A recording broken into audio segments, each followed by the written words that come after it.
it's your favorite undergrad YouTube psych students. I'm Nancy Lagunas. And I'm Leah, and today we're going to be talking about the parent-child and teacher relationship, looking at foster children within education. So you probably found your way to this video because you're a teacher and you probably have a foster child or a child that has moved a lot and it's causing academic issues. So first we wanted to go over the parent-child relationship. First, the research mostly focuses on how moving affects the child the most, especially in a foster care system, because they aren't attaching to one specific caregiver. So this translates into internalizing issues, which are associated with anxiety and depression, externalizing issues, and then the biggest thing is that they have decreased social competency. So they really just don't know how to interact with their peers, which can make learning all the more difficult. So that brings us over to the last piece of the puzzle where they really struggle academically because they're being moved around so much that they feel like they're starting all over again. So according to a qualitative study that we were looking into, they took assessment of some of the perceptions of the parents, and they found that parents tend to feel like they can really only influence their child's homework. So it's really important that we know that they have power more than just homework, and that we initiate that relationship for the parent and the school and educators so that they can become empowered. Moving on to the parent-teacher relationship, again, according to that qualitative study, they found that the parents felt a stigma from the school.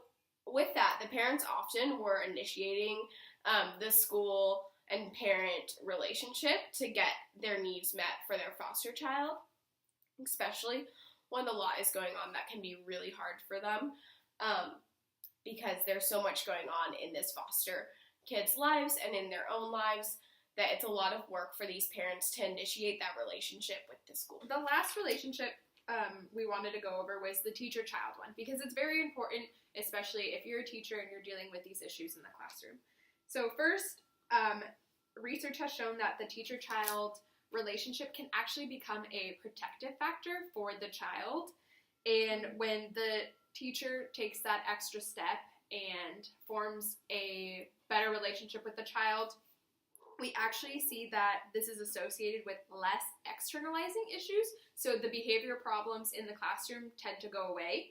And then with older children, when there is no relationship formed with the teacher, we actually see an increase in all of the other issues we mentioned before. So since we left off as the teacher-child relationship can actually be seen as a protective factor when the teacher is actually taking the time to make that connection with the child.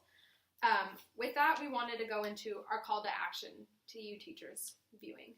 Yeah, so it's really important, like we said, that the teachers are really initiating that relationship for the foster child and the teacher because it can be a protective factor. So we have a few recommendations for how the educator can go about meeting the needs of a foster child. One of them would be providing additional incoming assessments to ascertain the academic and social needs of the child.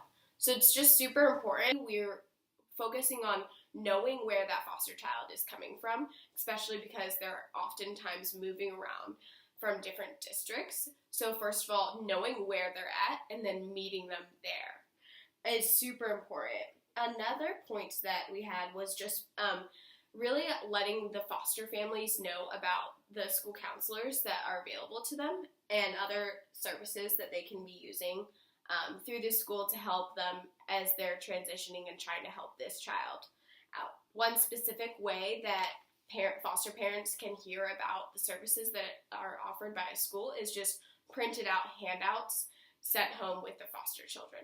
So this is more effective than maybe telling the foster child to tell their foster mom or dad or whoever it is taking care of them, so that this can guarantee that the information makes it home. Thank you so much for watching our video on how to help this foster parent-child-teacher relationship within education.